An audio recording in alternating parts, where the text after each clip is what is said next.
Bueno, iniciamos. Muy buenas tardes, apreciados colegas, bienvenidos todos. Bienvenido, doctor Edward Armas.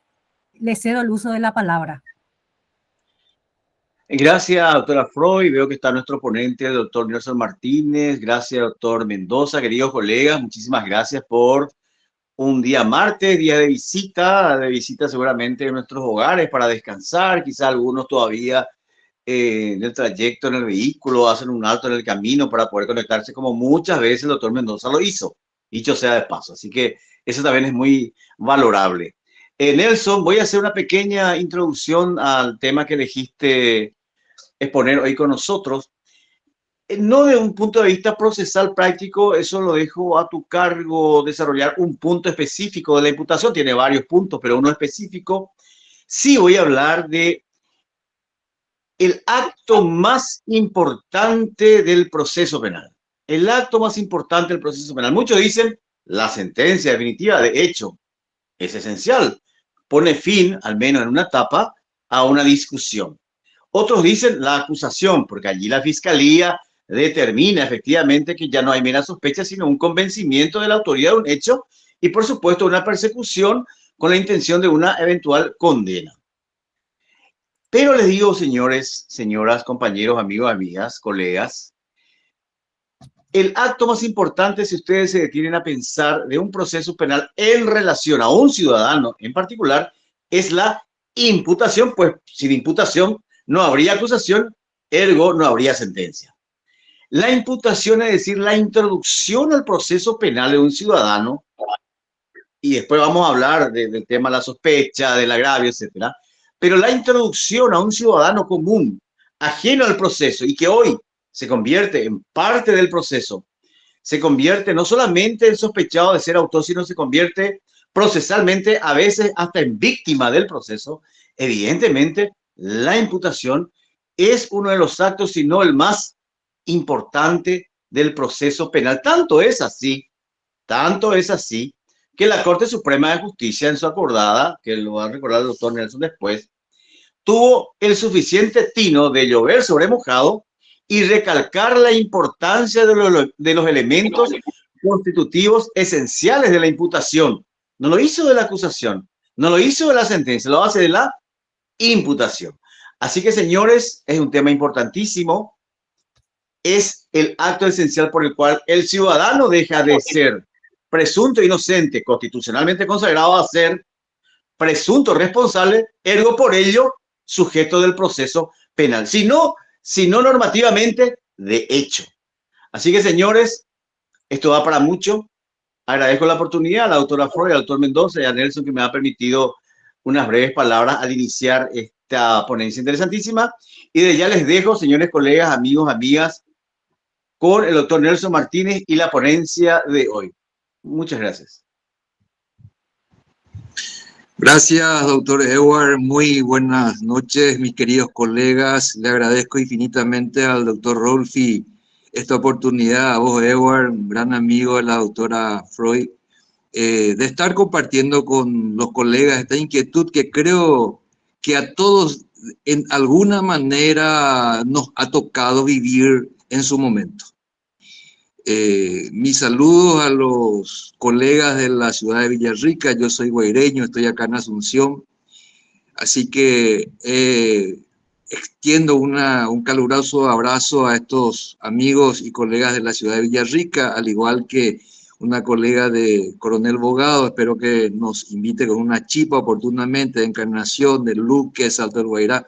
En realidad, rescato las palabras del doctor Rolfi, que este gremio rápidamente se volvió un foro jurídico de connotados profesionales en donde todos y cada uno tenemos ese granito de arena para aportar. Y agradezco esta oportunidad sinceramente de poder compartir la experiencia que me ha tocado vivir. Bueno, lo poco o lo mucho que pueda aportar, en realidad lo que quiero hacer es intercambiar opiniones con todos ustedes.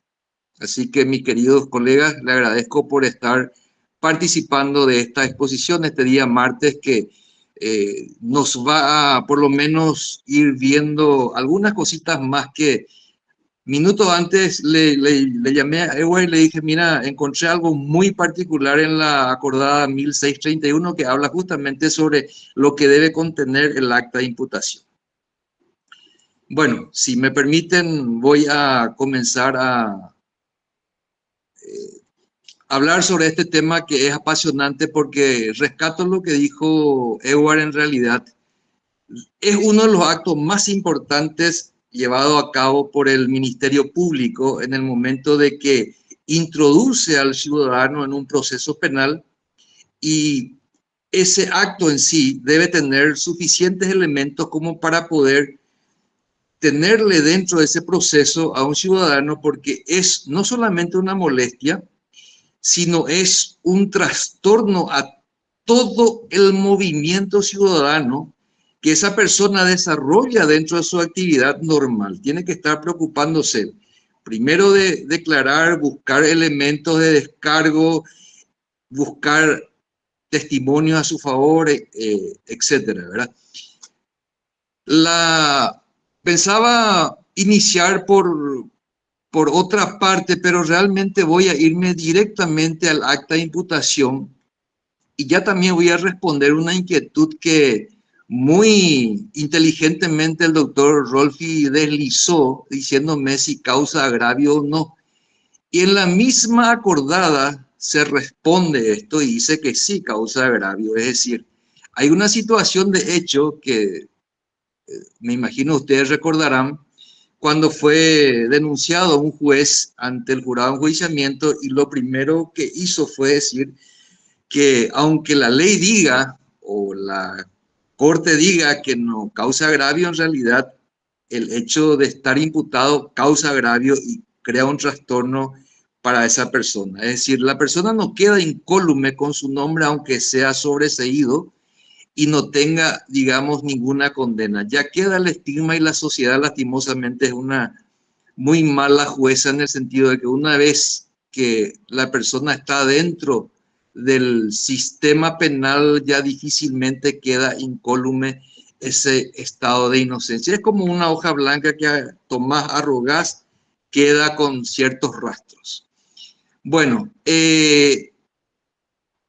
nuestra acordada habla de los elementos que debe contener el acta de imputación, y también se requiere establecer una teoría del caso en donde dice qué fue lo que pasó, quién lo hizo, cómo pasó, cuándo pasó, dónde pasó, por qué pasó, y el órgano jurisdiccional, en este caso el juez penal de garantía, verificar si contiene los requisitos para su admisión. ¿Y cuáles son los requisitos para su admisión? Son los elementos suficientes, que en realidad son elementos de prueba. Lo llama elementos suficientes de sospecha, pero en realidad son elementos de prueba, porque la mera sospecha, acá se utiliza el creo que, pienso que, eso no es sospecha. Yo puedo sospechar que un funcionario público ganando 3 o 4 millones de guaraníes se enriqueció ilícitamente y tiene casa, estancia, auto, etcétera. Correcto, yo estoy sospechando, pero ¿cuáles son los elementos que tengo? Debo tener un informe, tengo que tener una declaración patrimonial, debo tener los títulos de esa propiedad, etcétera. Es decir, yo tengo que ir fundamentando lo que yo creo y voy creando una teoría del caso que esa persona se enriqueció ilícitamente. Disculpen la comparación, pero es lo que se suele decir fulano. Pero ¿y qué pasa si recibió una herencia, su familia tiene suficientes recursos, etcétera? Bueno, vamos a lo que dice en una parte nuestra acordada.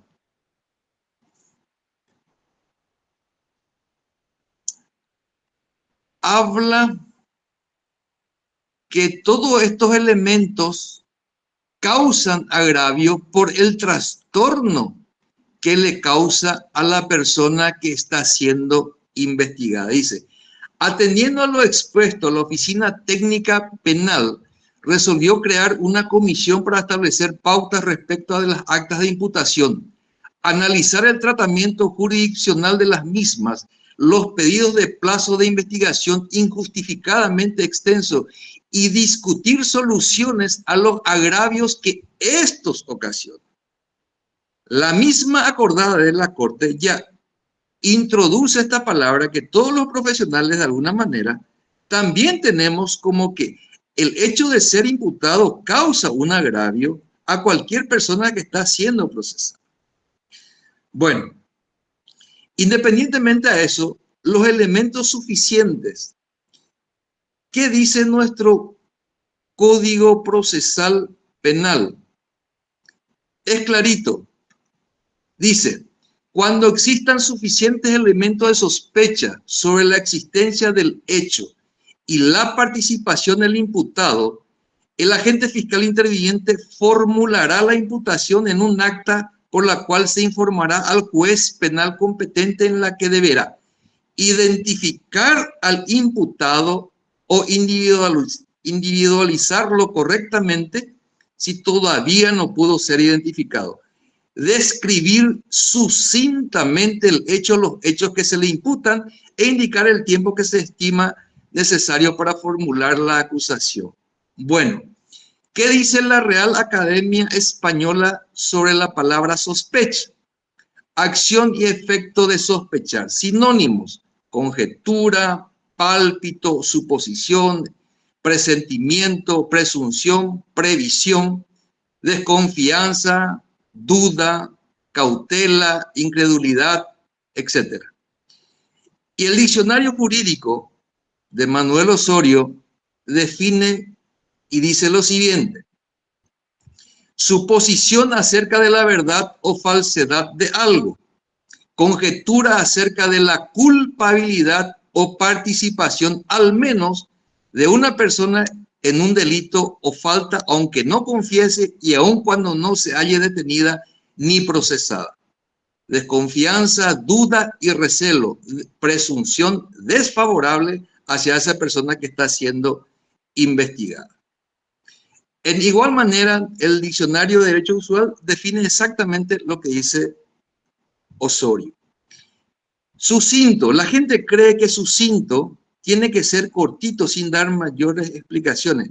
Sin embargo, está definido que en términos generales, lo sucinto que debe estar expresado de manera breve, concisa y precisa. Es decir, no hace falta que sea extenso, pero debe contener toda la descripción en forma concisa y precisa. No puede estar en forma aleatoria suponiendo algo que no es. Debe precisar lo que está investigando y lo que pasó el fiscal.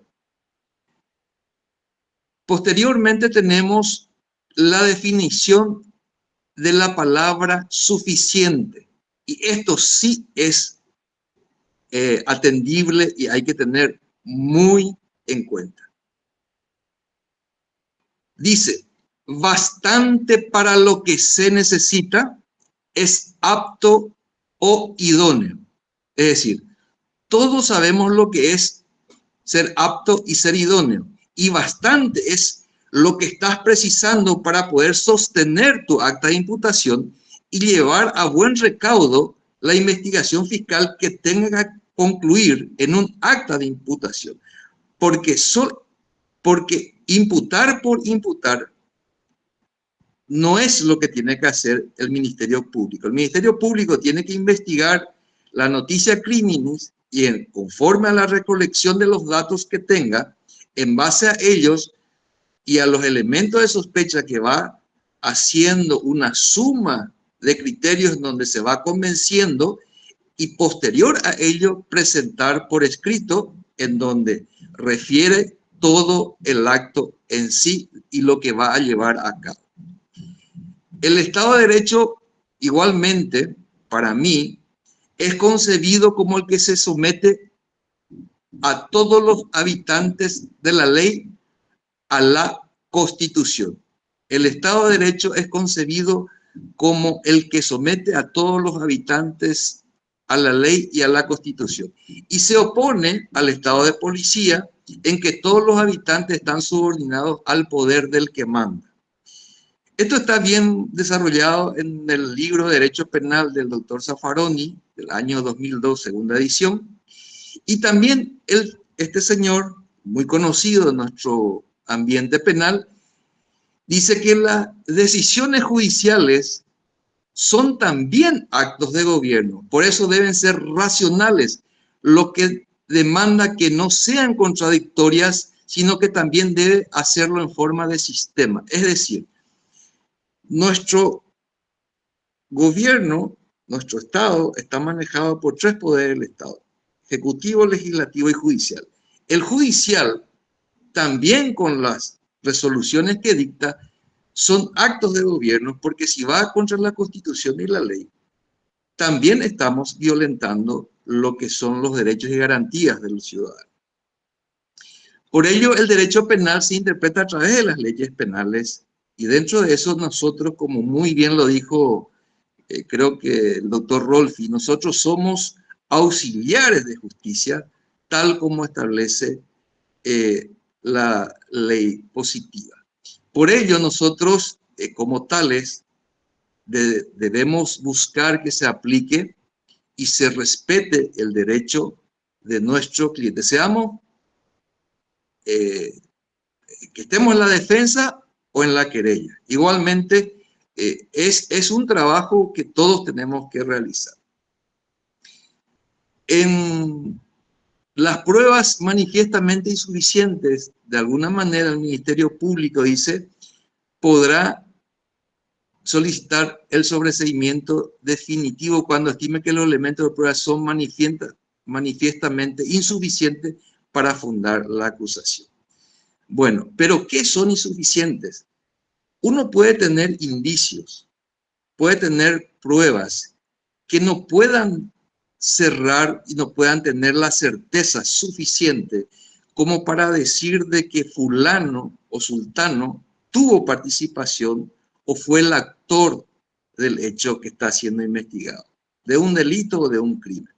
Es decir, el Ministerio Público tiene la potestad de solicitar un determinado tiempo para ampliar su investigación y posteriormente, cuando reúnan los suficientes elementos, presentar las pruebas en contra del que está siendo investigado y llevarlo a juicio oral y público en base a la acusación. Yo recuerdo dos hechos muy connotados en nuestro país que tuvo que ver con el secuestro de un joven en la Argentina, el caso Sher, me imagino que lo conocen, en donde un estudiante de medicina de la ciudad de Villarrica fue imputado por haber supuestamente activado un chip en el cual se negociaron las transacciones y conversaciones entre el secuestrador y la familia. Finalmente, de acuerdo a la investigación, este señor, este joven estudiante de medicina, nunca tuvo participación, nunca fue él la persona que fue a solicitar el chip, y él perdió su carrera, estuvo privado de su libertad, su familia vendió todo lo que tenía, prácticamente quedaron en la calle. Y no solamente fue un agravio, fue un perjuicio enorme que sufrió este joven. Son casos que suelen ocurrir, ¿verdad? El otro es otro caso también de secuestro en donde yo actué como defensa, en donde 22 ciudadanos fueron detenidos en la ciudad de Itapúa y fueron traídos aquí a Asunción. Y en el acta de imposición de medida por el 242, le sustituyó otro agente fiscal a la fiscal actuante.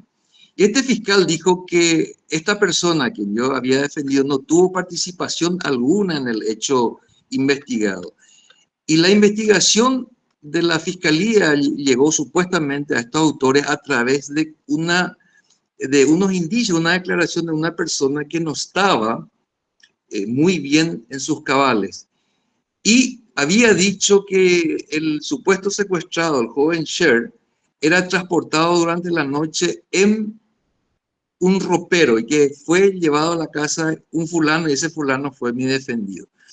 El Ministerio Público dijo, esta persona no tuvo participación alguna y se tiene que ser, digamos, liberado. Perfecto, yo en esa audiencia planteé que sea ya sobreseído por el imperio de la ley que le inviste al juez penal de garantías para que ordene, pero me dijo, mira, no es el momento procesal oportuno, pero yo le quería evitar porque este señor ya había estado 22 días acá, vendió sus vacas para poder comer, pagar los pequeños honorarios que le pasamos porque sabíamos de las condiciones, ¿verdad?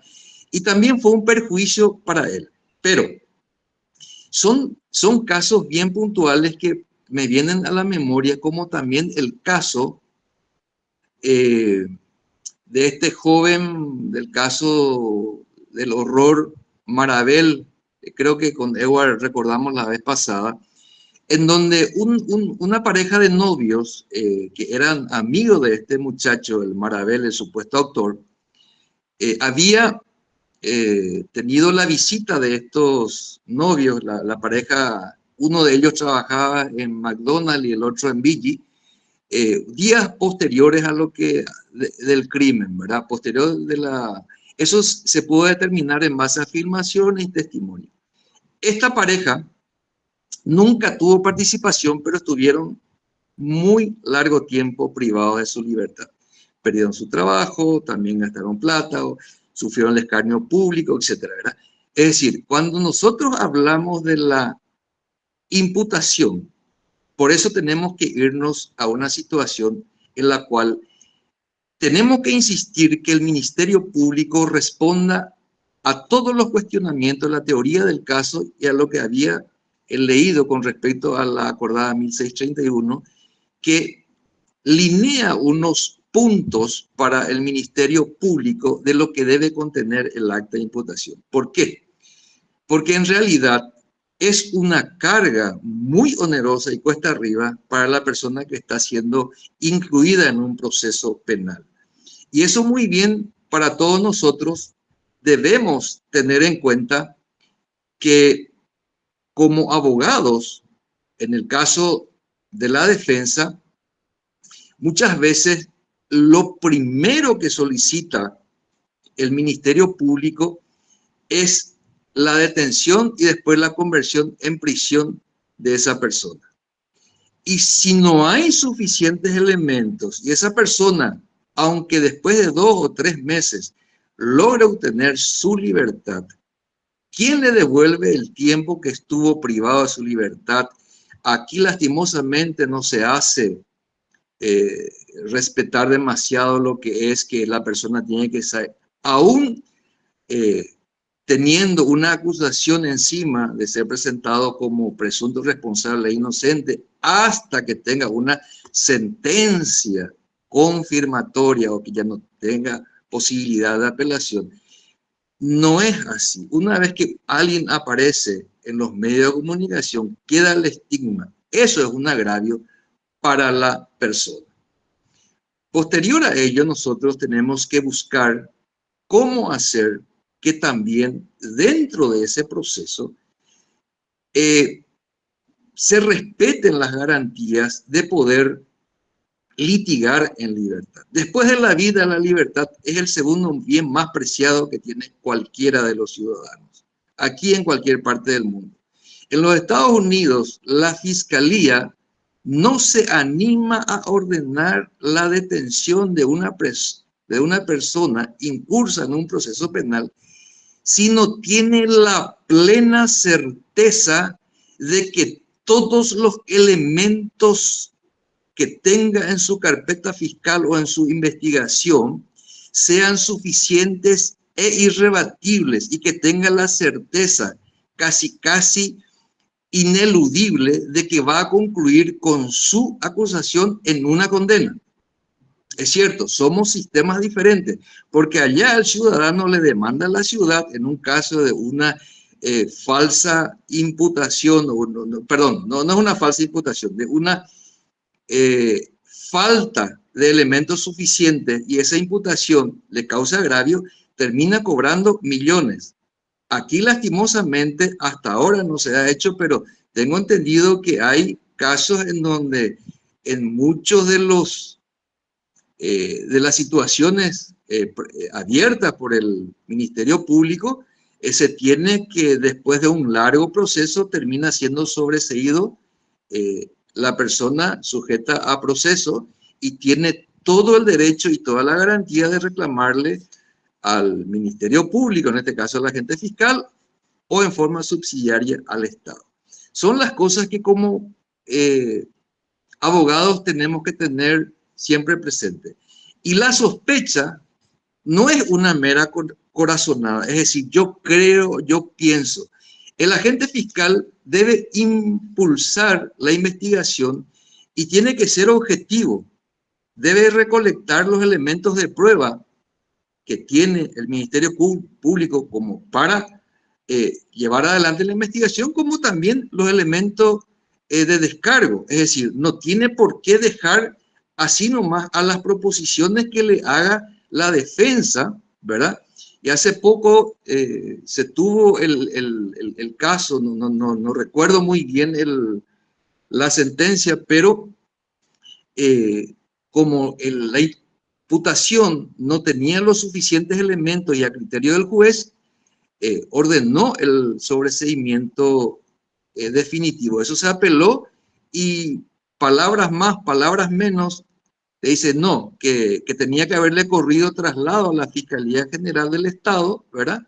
Para que no solamente se ratifique o rectifique, sino que cambie la posición del fiscal.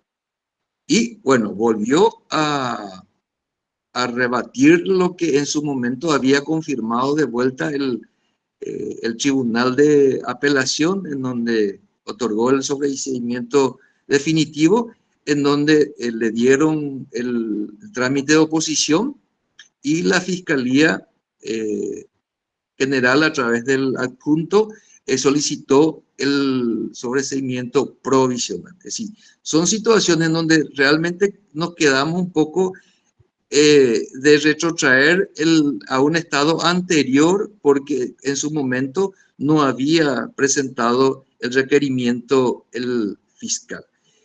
Por ello, cuando se habla de elementos suficientes, se tiene que, yo por lo menos escribo la línea que esos elementos suficientes tienen que ser prácticamente pruebas irrefutables, conducentes, pertinentes, eficientes y no deficientes. Deficiente, por ejemplo, podría ser que no estén completos los elementos como para llevarle a esa persona a un proceso. Ineficiente en el sentido de que la declaración prestada por un supuesto testigo no le ubique a la persona en el momento del hecho punible, o que diga, creo que es fulano de tal. Ese tipo de cosas no solamente son insuficientes, son deficientes porque no tiene la certeza en cuanto a la puntualización de decir fulano de tal, Nelson Martínez o Edward o Pedrito o Juancito. ¿Me entienden? Es decir, son situaciones que como profesionales del derecho debemos llevar siempre a cuestionar y los fundamentos serios del cual debe tener el acta de imputación es que no tienen que tener grietas, deben ser aptos, deben ser idóneos, deben ser contundentes, serios y obtenidos legalmente y que sean, como dije, irrefutables. ¿Por qué? Porque si no es una pérdida de tiempo y de trabajo para el Ministerio Público y sobre todo una enorme carga y un agravio para esa persona que está siendo sometida, porque imagínate, un proceso y al final todos los elementos que supuestamente fueron recolectados son insuficientes y encima tiene la carga de haber sido sujeto, digamos, de alguna manera, por lo menos para no usar la palabra escarnio, es decir, haber sido expuesto a la ciudadanía a través de los medios de prensa. Y en eso yo creo que todos coincidimos que cuando uno sale en los medios de prensa como presunto sospechoso, detenido, se habla del acta de imputación fulano de tal, ¿verdad? Eso causa un agravio. Y recuerdo, no hace mucho, había salido una señora, me imagino por necesidades de alimentación o de pobreza, etcétera, que se había robado unos cuantos pedazos de carne y que había puesto por el cuello, etcétera, ¿verdad? Son situaciones de hecho que no tendría por qué ni siquiera ser escándalo en los medios de comunicación, menos que hasta el Ministerio Público se haga eco de eso, ¿verdad? Fue acusada. Son hechos que tienen que ver con el sentido de justicia, que como abogados debemos pelear por ello, buscar que realmente el acta de imputación tenga todos los requisitos que solicita la Corte Suprema de Justicia a través de esa acordada. Y en muchos de los casos tenemos que hacen de alguna manera una violación a nuestros articulados dentro de la Constitución Nacional por el tema de que dice toda persona tiene derecho a ser protegida en su libertad y en su seguridad, el artículo 9 de nuestra Constitución. El artículo 12, el de la detención y del arresto. Nadie será detenido ni arrestado sin orden escrita de autoridad competente. Muchas veces la policía actúa en forma, digamos, excediendo las funciones y le detiene a una persona, le lleva a la comisaría, no le avisan en tiempo requerido a los familiares, ¿verdad? Tampoco se le informa en el momento del hecho de la causa que la motiva, sencillamente le tiene así, ¿verdad? Posteriormente el Ministerio Público da una orden verbal, dice, bueno, deténganle, bueno, se prepara después, si es un viernes normalmente el día 24. Hola. Oye, ¿dónde cámara? Hola. Parece que hay alguna... El abogado Amílcar tiene abierto su micrófono, por favor, Amílcar. O no sé si puedes silenciar vos directamente. No, porque ahí sale la voz. Ahí ya está. Perfecto. Bueno, igualmente, de la defensa de juicio en las personas y de sus derechos es inviolable.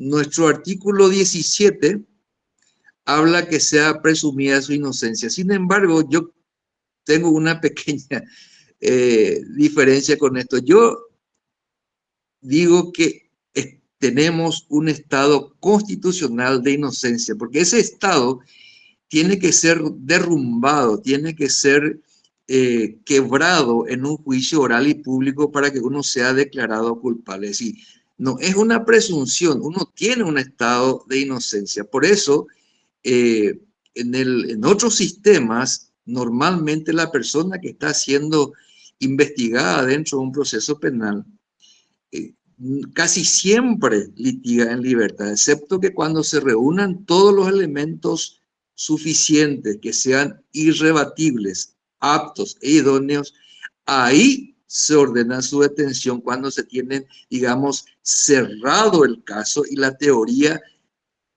concluye con una tesis de una acusación y un éxito en el juicio oral. La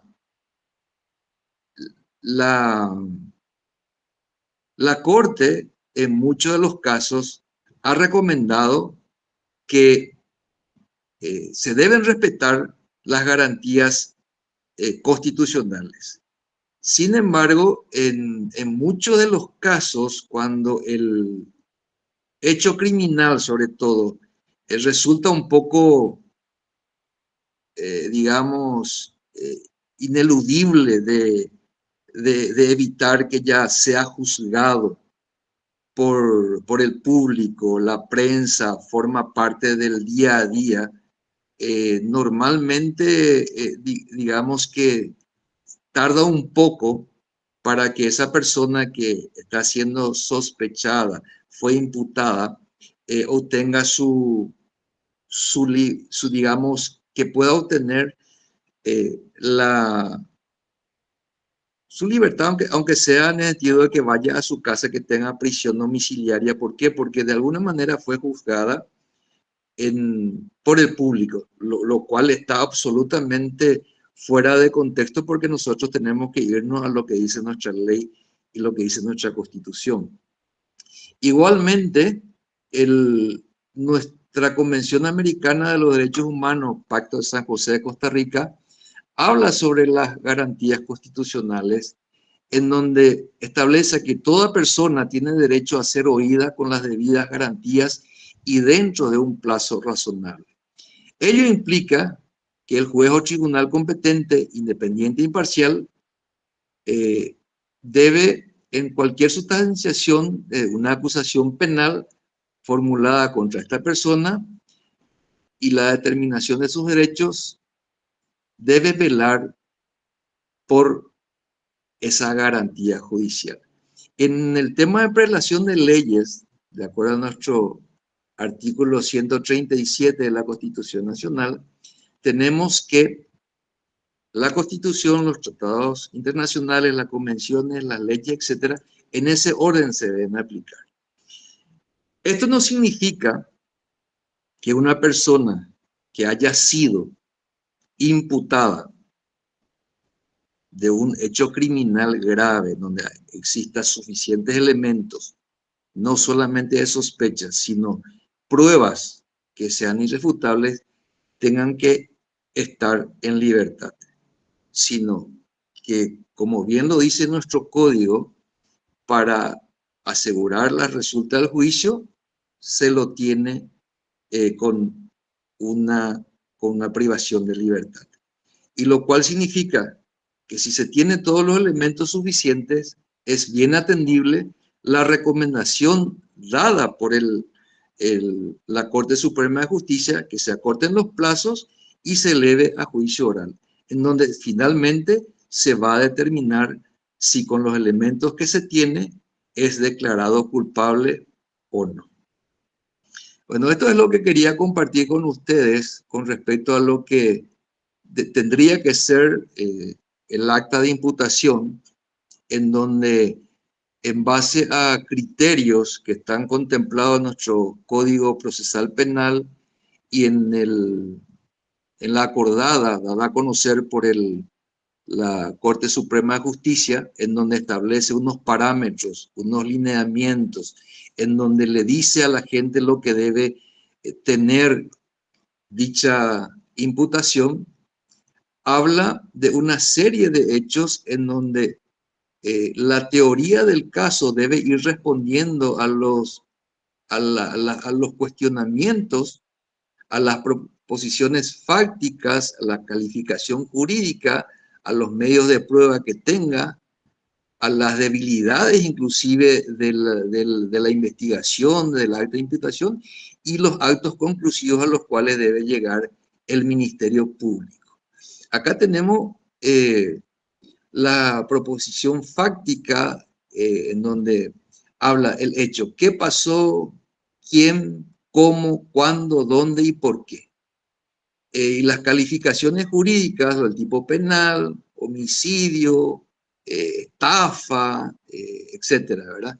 Y los indicios que debe contener, en donde a través de la recolección de los datos y los elementos probatorios se tenga como huella, las pericias, las testificales, el contexto, los vecinos, los documentos, las actas, los objetos, las armas, las ropas, etc. Es una guía que la Corte estableció para un control de jurisdicción del acta de imputación relacionada con los datos de la motivación, los méritos y las razones que debe tener el acta del Ministerio Público. En líneas generales, si vamos a una cuestión de suficiente, no es la mera sospecha, y vuelvo a repetir, la corazonada no más. Y en muchos de los casos, a veces, por carecer de suficientes elementos, el fiscal actuante, en forma apresurada, imputa sin tener esos elementos que precisa. Mi recomendación sería a los queridos colegas y amigos fiscales que la investigación no se agota con el acta de imputación, apenas es el inicio del proceso. Pero ¿para qué apurarse cuando se tiene la posibilidad de recolectar todos los datos que uno pueda tener y a fin de tener y garantizar esa imputación que va a llevar a una acusación con toda la de la ley y de que pueda terminar obteniendo una condena a base de esa investigación? Bueno, si hay alguna pregunta o algo que quieran ahondar o aclararle, a las órdenes. El doctor Pedro Rodolfo Mendoza levantó la mano, doctor. Adelante, Sí, por favor. doctor Nelson Martínez, realmente impresionante. Te queremos felicitar y me permito hablar en nombre del grupo. Acá están casi todos los que están participando, evidentemente les gusta la materia penal y es un éxito la participación. Más de 88 participantes es realmente. Quisiera, no hubiese callado si hubiese sido otro el expositor, pero como yo sé que usted maneja el tema, voy a ir un poquitito más allá porque usted acaba de abrir una caja de Pandora, doctor. Cuando dice mi amigo el fiscal, lo me encantó, ¿verdad? Yo no tengo amigos fiscales y eso me preocupa lo ya de por sí, ¿verdad? Pero eso es una broma, doctor. ¿A qué voy yo directamente? Cuando usted dice, pero para hacer esta pregunta, pido disculpas porque no quiero pasar a ser yo el expositor, porque realmente lo que usted hoy está tocando y tan magníficamente expuso ya una hora, realmente es demasiado interesante. Y quiero abrir dos frentes entre lo que usted habló. Y no olvidamos hablar del artículo 74. ¿Y por qué hablo del artículo 74? Porque ahí define el carácter de imputado y define de dos maneras. En la primera exposición que hicimos justamente hablamos de eso. La que es objeto, la persona que es objeto de una denuncia, y contra el segundo, que existe una alta imputación. Y usted habló prácticamente del segundo caso. Hablamos del control jurisdiccional, de la acordada del año 2022, esta acordada que es 1639, no recuerdo, del barra 2022. Correcto. Que es el control jurisdiccional. Es decir, nosotros ahí ya entramos en el hipotético caso que exista una alta imputación. Pero antes de eso, si retrocedemos, y quisiera saber su idea un poquitito, si retrocedemos, y cuando usted dice por qué apurarse, ahí primero vamos a entrar en lo que establece, y que le ruego vaya anotando para que usted pueda responder. Yo sé que usted me va a responder, doctor, por eso le hago esta pregunta así directamente. Antes del 301, pregunto, ¿es lícito por qué apurarse? ¿Cuánto puede durar un plazo preinvestigativo conforme al artículo 301, donde dice recibida la noticia de crimen y según el curso de la misma? Imagínense, hoy se está disfrazando una preetapa que no tiene límites, cuando la etapa que donde se debe ejercer el control real de las partes debe ser la etapa preparatoria. Ahí viene la segunda pregunta que le hago. ¿Es lícito tomar declaración indagatoria antes que haya un acta de imputación? ¿Por qué esta pregunta? Porque conforme a lo que usted mismo expresó, y que es muy interesante, realmente disfruté mucho de lo que usted está hablando hoy. Y me encanta, ojalá que pueda tener una segunda oportunidad, doctor, porque es muy inteligente y capacitado usted. Entramos en la segunda parte. Yo, ciudadano, ¿de qué debo defenderme? De 100 denuncias no me voy a defender porque no tienen justamente esa seriedad que usted habló de los elementos descriptivos que establece la acordada. ¿Por qué yo me debería defender de una denuncia?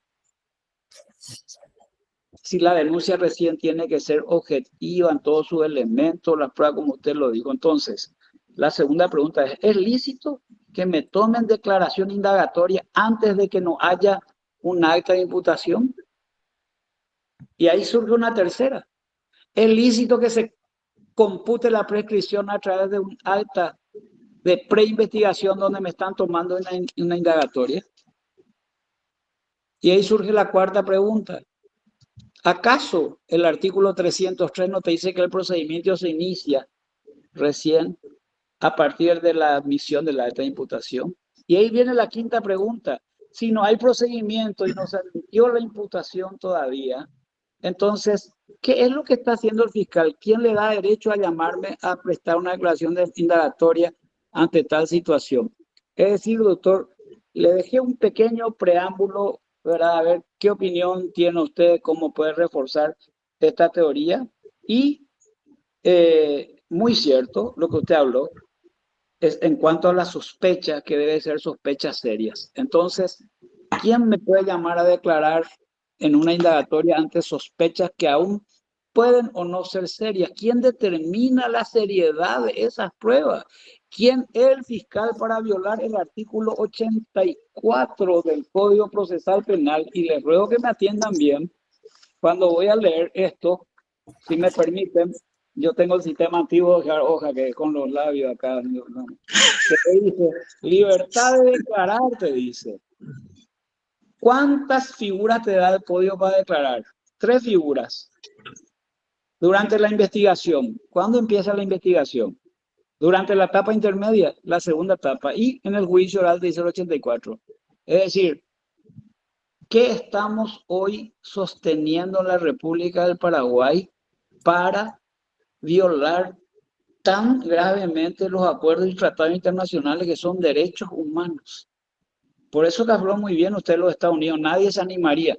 Pero pues bien, en Paraguay nos seguimos animando a hacer cosas que están fuera del contexto de las normativas que fueron creadas. Y me preocupa una cosa, me preocupa que la Corte siempre habló del inicio del cómputo del plazo de la etapa preparatoria. Y nos preguntamos mucho, ¿y por qué entonces nos dice la Corte cuándo se inicia el procedimiento? Y yo ya le respondo, no hace falta que la Corte diga cuándo se inicia el procedimiento si el artículo 303 te dice bien cuándo se inicia el procedimiento. Entonces, antes de eso, ¿qué son?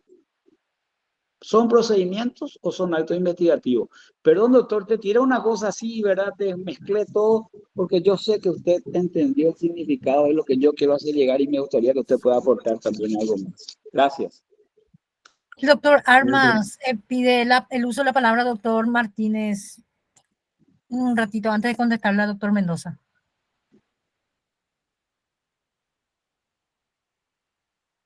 Está apagado tu micrófono, doctor Armas. Menos mal no se escuchó lo que dije entonces. Otra voz. Voy a cambiar lo que dije. Menos mal, doctor Mendoza no le tiró un preámbulo. Le tiró el preámbulo, el índice, los 10 capítulos iniciales, el corolario y la bibliografía. Para empezar. Eso es para empezar nomás. 1. 2. Me mató. 2. Sí, porque me di cuenta que fueron muchas cosas muy interesantes. Hablando en serio, doctor Mendoza, muy interesante. Entiendo hacia dónde va. ¿Y qué pasa con este tema? Hoy el tema que nos ocupa, básicamente voy a ir un poquito a centrar el tema, que nos ocupa es, según lo que había dicho el doctor Mendoza, la existencia de suficientes elementos de sospecha en el 302 acta de imputación. Y allí nuestro problema, doctor Mendoza, creo que en general se halla primeramente en el concepto mismo de la imputación, ¿no? O sea, ¿quién es el imputado? Y ahí estamos los famosos 2 momentos que suelen decir los fiscales cuando no les aprieta y dice, imputado es el sospechado y especialmente el que se haya individualizado en el acta de imputación, te dice. O sea, en principio, el sospechado a quien se está investigando ya es imputado. Y lo digo yo de conformidad, lo dicen muchos fiscales y según, obviamente, también dice la ley. Espera que Rolfi, que estás queriendo hablar, te quiero decir nomás, ya te estoy mirando los ojos, Rolfi, ¿eh? Tenés esa parada, pero igual se te ve bien ahí tu intencionalidad. Entonces, ese es el primer tema complicado aquí, ¿no? La imputación en sí mismo y la figura del imputado, que bien dijo Rolfi, tiene que ver con todo lo que estuviste diciendo, por un lado. Y por otro, para ir un poquito centralizando a lo que Nelson estaba diciendo, En este momento, entonces, ¿cuáles son los suficientes elementos de sospecha? O sea, son tres términos muy importantes que se tienen que considerar en el acta de imputación a los efectos de que ésta realmente se considere acorde a los elementos esenciales, es decir, la suficiencia, la consideración de un elemento que debe ser obviamente acorde a la naturaleza de la figura jurídica y el concepto y la figura de sospecha, ¿verdad? Entonces, esos tres puntos creo que es lo que el doctor Nelson estuvo queriendo dar a entender. No voy a contestar ninguna de las preguntas de error dicho de paso, pero sí quiero centrar un poquito a este problema. ¿Sabes por qué, Rolfi? Te digo esto así casi familiarmente, porque vos te das cuenta que esto se abre, como dijiste vos, una caja de Pandora, ¿verdad? Acá creo yo que en otro momento vamos a tener que hablar del 301, el requerimiento fiscal, por ejemplo. Vamos a hablar, como vos muy bien dijiste, de cuándo se inicia el proceso, y bien lo dijiste, pero el artículo, creo que 6, me parece que el 6 también habla de eso y dice, a los efectos de derechos procesales se tendrá como primer acto de procedimiento, dice. Por ejemplo, ¿no? Toda actuación fiscal o cualquier actuación de diligencia realizada después del vencimiento del plazo de las 6 horas. Es decir, se nos abre un abanico, doctor Mendoza, doctor Martínez, que creo yo que da para muchas otras ponencias, pero yo quisiera sí insistir con el doctor Martínez y en base a lo que dijo Rolfi, si por favor pudiera, en relación a lo que está, al tema de hoy, si pudiera ahondar en estos tres aspectos que tienen que ver con el acta de imputación y que el tema del día de hoy decía o hablaba o referenciaba a la existencia de suficientes elementos de sospecha. Entonces, cuando nos hallamos, a partir de allí, doctor Martínez, doctor Mendoza, colegas, cuando nos hallamos ante suficientes elementos de sospecha a los efectos de, efectivamente, la formulación de la imputación en un acta. Ojo, y ahí está lo que dice Rolfi. La formulación de la imputación en un acta, que no quiere decir que ya esa persona no se halle, entre comillas, imputado o sospechado por el Ministerio Público de la realización de un hecho punible. Entonces, quiero nomás entrar en ese tema, Nelson, doctor Mendoza, en relación a lo siguiente, repito otra vez. Doctor, ya que es el tema de hoy, ¿cuándo entonces nos hallamos ante suficientes elementos de sospecha que den pie para que el fiscal efectivamente formule ese acta de imputación en relación a una persona debidamente identificada, en relación a un hecho, aunque sucinto, debidamente descrito, y, por supuesto, el requerimiento del tiempo que se necesita para esa investigación?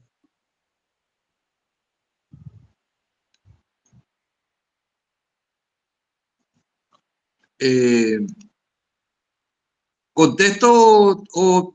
Adelante, por favor, doctor. Adelante, por favor. Después le damos el uso de la palabra al doctor Reyes. Si no hubiésemos sabido que usted es un hombre muy capacitado, no lo hubiésemos hecho estas preguntas, doctor. Estamos seguros que usted sabrá responder todas. Bueno, en realidad vamos a intentar responder porque realmente hay varias preguntas en los cuestionamientos realizados y hay varias respuestas a ellas, ¿verdad? El tema, para mí realmente, la persona tendría que ser llamada una vez que haya suficientes elementos que sean aptos e idóneos por sí mismos, que conduzcan al análisis o a la teoría que maneja la fiscalía, de decir, Nelson Martínez le estafó a Juan Pérez y tienen los elementos suficientes como para decir, tengo que empezar a buscar elementos de pruebas más de la denuncia que tengo, de la noticia criminis que cayó. Es decir, una estafa, por ejemplo, voy a mencionar nomás cómo depende mucho de la situación cambiante. Recuerdo en mis primeros inicios como profesional del derecho, porque yo había debutado primeramente como periodista, estuve en Canal 13 y en el diario Noticias, y me habían pedido mi opinión con respecto a una situación que hoy está explotando. Me habían pedido mi opinión jurídica con respecto a al no pago de la caja municipal de los empleados. Las municipalidades tienen que descontar, retener el dinero para la jubilación de los funcionarios municipales y mandar a la caja, ¿verdad? Te estoy hablando de hace 20 años atrás. Y en su momento, había yo buscado comparación con la legislación extranjera y casos principalmente en España, en donde la evasión, el no pago, la lesión de confianza cometida contra el Seguro Social, allá es terrible. Entran las tres figuras penales: apropiación, estafa y lesión de confianza. Planteé eso mismo a la caja municipal de jubilación y me dijeron, esto es imposible, no vamos a hacer. Y me viene a la memoria un hecho particular que realmente en su momento dije, la pucha, así lo tenemos que... Y bueno, al final acepté. Venía transitando por la calle Herrera, a la altura de Yegros, pasando un chiquitito hacia la calle Iturbe, se me cae una rama de un árbol, me rompe el auto y hablo con una persona amiga y le digo, doctor, esto me pasó, ¿qué puedo hacer? Preparé la demanda de indemnización de daños y perjuicios contra la municipalidad de Asunción y me dijo, esto no te vamos a dar nunca. ¿Y por qué? Le dije. Y porque Ñamondo J la de municipalidad, me dice, ¿verdad? Es decir, estos son ejemplos donde por practicidad andan a negociar con ella y pagar tu impuesto con esto, hagan un cambalache al final, o usted por eso puede dar una solución salomónica. Bueno, pero ahora a esta situación personal. Realmente, doctor Rolfi, es un tema muy interesante y yo tengo que decirte que la persona no puede ser llamada sencillamente a declarar porque fulano dijo algo. Ese ciudadano tiene que ser, entre comillas, molestado por el Ministerio Público cuando el Ministerio Público tenga pruebas y elementos que conduzcan a que esa persona haya tenido participación en el hecho penal investigado. No se le puede molestar a un ciudadano porque se le está violando su derecho. Por eso hay una discusión, y creo que la vez pasada habían mencionado si es constitucional o no la detención al azar, en forma aleatoria, de los ciudadanos que circulan por la ruta a un control preventivo. En los Estados Unidos, y respondiendo un poco a la situación, hay una famosa ley Miranda que le llaman, en donde fue detenido una persona y a pesar de haberse encontrado, no es que fue detenido, perdón, yo ya me adelanté un poco, fue demorado por una patrulla en forma preventiva, porque allá no se puede hacer eso, y encontraron elementos que le conducían a un hecho criminal. Esta persona fue detenida, fue aprehendida, fue procesada, pero en base a que tomó en estado público, por acá tengo el nombre, yo no tengo muy buena memoria, pero sé que se llama la ley Miranda, es Lewis contra Ohio, creo que si mal no recuerdo, en donde se estableció que solamente cuando exista una causa probable se puede demorarle a una persona, a un ciudadano, o retener su vehículo. Es decir, me pongo yo como ejemplo para no hablar de terceros. Hay un accidente de tránsito, dicen, un auto blanco que tiene una chapa tal y una calcomanía, y mi auto coincide más o menos, ahí hay una causa probable. Pero si no, sencillamente, y justamente quise poner este ejemplo, en donde acá, por ejemplo, suelen haber hechos punibles en donde se usa un auto Toyota Corolla o un auto negro, uno blanco, ¿verdad? En todas las rutas del país se detiene el auto Corolla blanco en ese momento. Pero el hecho ocurrió acá en Asunción. Y en 5 minutos yo estoy viniendo de Ciudad del Este y me atacan. Es decir, en muchos de los casos, la policía comete una violación contra el derecho ciudadano. Y yo creo que todos los colegas penalistas que están en este momento aquí en esta charla, gracias al gremio de abogados del Paraguay, recordarán el caso de una ciudadana, una joven, que fue alteada por la policía y le hicieron pasar sobre una calle en donde le plantaron droga porque le querían coimear. Si esa ciudadana no tenía la previsión de filmar, que creo que duró 20 o 30 segundos su filmación, pues le hicieron apagar. Y si no había una cámara, esa ciudadana estaba, pero metida en un proceso de antidrogas, ¿verdad?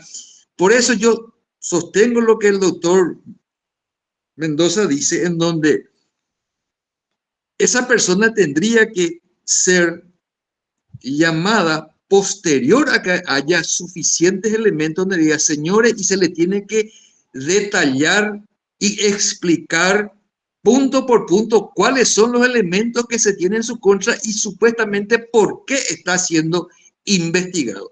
Caso contrario, estamos ante un acto procesal que tiene nulidades y si no se le respeta el derecho a ese ciudadano, estamos haciendo de nuestro país un estado policíaco en donde estamos a lo que dice el que manda, así como lo dice Zaffaroni, ¿verdad?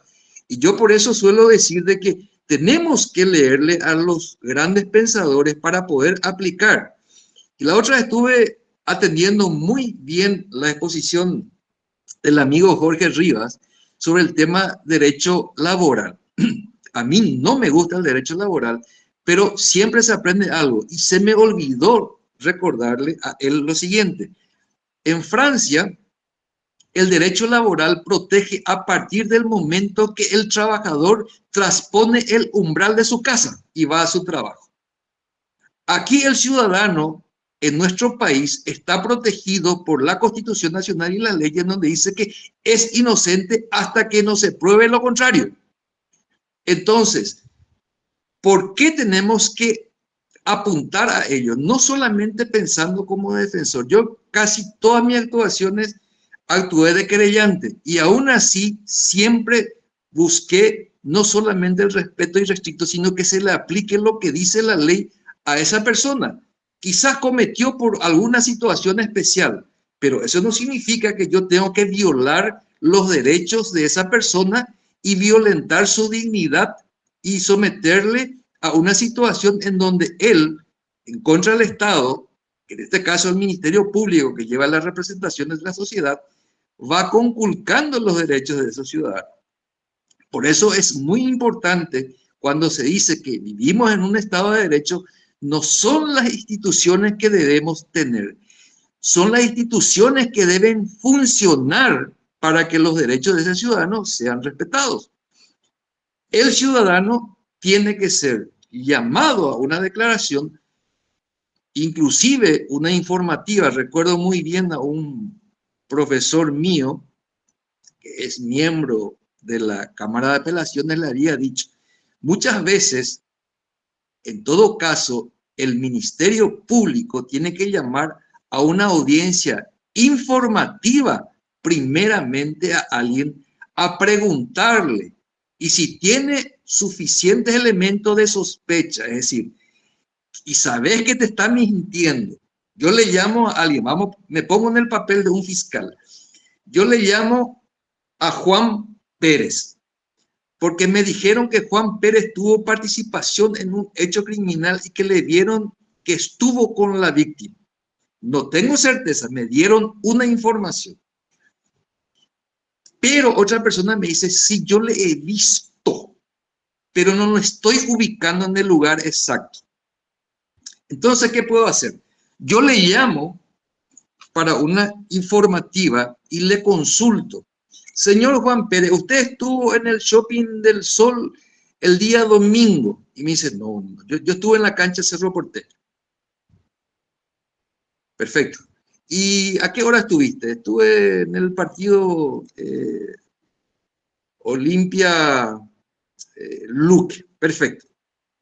Sin embargo, yo estoy teniendo la sospecha de que me está mintiendo.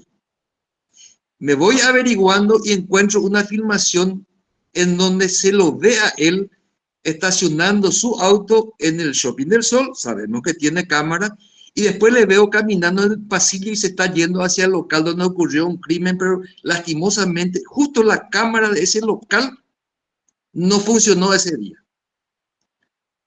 Pero yo estoy teniendo ya el primer elemento que me faltó a la verdad. Me mintió, me dijo que estuvo en la cancha, en el Defensores, sin embargo, se lo ve. Entonces, ya tengo un primer elemento de sospecha que realmente me da la plena certeza de que no estuvo en la cancha, estuvo en el Shopping del Sol. Por darle el nombre nomás a una situación X, ¿verdad?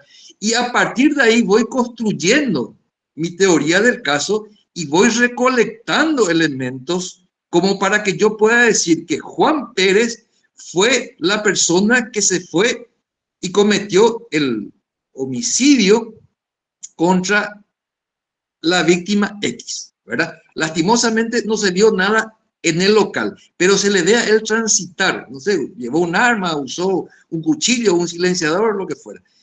Pero uno tiene que ir creando una teoría y en base a esa teoría construir el caso con los elementos que tiene que recordar. Y ustedes saben que hay situaciones que a pesar de que uno pueda sospechar y tener prácticamente, alguien tiene el micrófono abierto. Si me ayuda, por favor. Bueno, uno puede sospechar y tener la plena convicción personal de que Juan Pérez cometió el homicidio. Pero ¿y si no tengo elementos de prueba? Lo único que tengo es el video. Y que me mintió. Es una situación. Por eso, el ciudadano tiene que ser respetado en su dignidad y en su libertad. No puede ser sometido, como muy bien lo dice en una de las partes, la acordada, es un agravio. Es el sometimiento en el cual uno tiene que estar dando o tratando de dar respuesta. No sé, doctor Rolfi, si respondí a tu requerimiento o me extendí un poco más o me quedé corto. Mira, doctor, yo siempre, mi esposa es educadora, se jubiló y aprendí una cosa de ella, que de acuerdo al alumno vos vas cambiando las preguntas. Cuando las volvés más difíciles es porque sabes que tu alumno está capacitado. Entonces yo la volví más difícil porque sé que usted tiene la plena y suficiente capacidad, inclusive más que nosotros, para responderlo. Entonces ahí quiero llegar a una conclusión con usted que me parece muy importante. Partimos de la base entonces que debo conocer los hechos que se me imputan porque usted lo dijo así, la Constitución así lo establece. Correctísimo. Entonces, ¿en qué momento conozco yo los hechos que se imputan? Quiero hacer un pequeño resumen nomás. A mi criterio, entonces, siguiendo y coordinando con usted también, es el momento que hay un acta, que es el resultado ya de la valoración de todas las partes objetivas que usted explicó. Ese es el momento que yo debo defenderme. La única parte que a mí también, y debo concordar con usted otra vez, quiero resaltar, usted habló de que el fiscal te llama a una informativa. Sí. Y esto es lo que yo creo que un fiscal puede hacer. Yo opino lo mismo que usted, doctor, y concuerdo plenamente que antes que haya una alta imputación, ¿verdad? Debe haber solamente actos investigativos. Cuando el doctor Edward refiere de que el artículo 6 aparentemente da una interpretación, yo quiero hablar de que ahí esto es un acto coercitivo. Ese inicio del procedimiento no significa el procedimiento penal que se da recién inicio cuando hay un acta de imputación y se admite. Significa nada más que hay un procedimiento investigativo, no hay que confundir. Por eso yo concuerdo mucho con usted en lo que está diciendo. El artículo 6 es lo que le da derecho a la persona, a esa persona que está denunciada, es a irse a esa informativa que el fiscal le va a llamar acompañado de un abogado y que el fiscal le pregunte sin poder forzarle. Sabemos que luego nadie puede ser obligado a declarar en su contra, pero esa informativa es nada más y debe ser así por una cuestión elemental. El artículo 282, y voy a concordar con usted nuevamente, le prohíbe a la Fiscalía hacer actos jurisdiccionales. No puede tomar una declaración indagatoria porque es un acto jurisdiccional.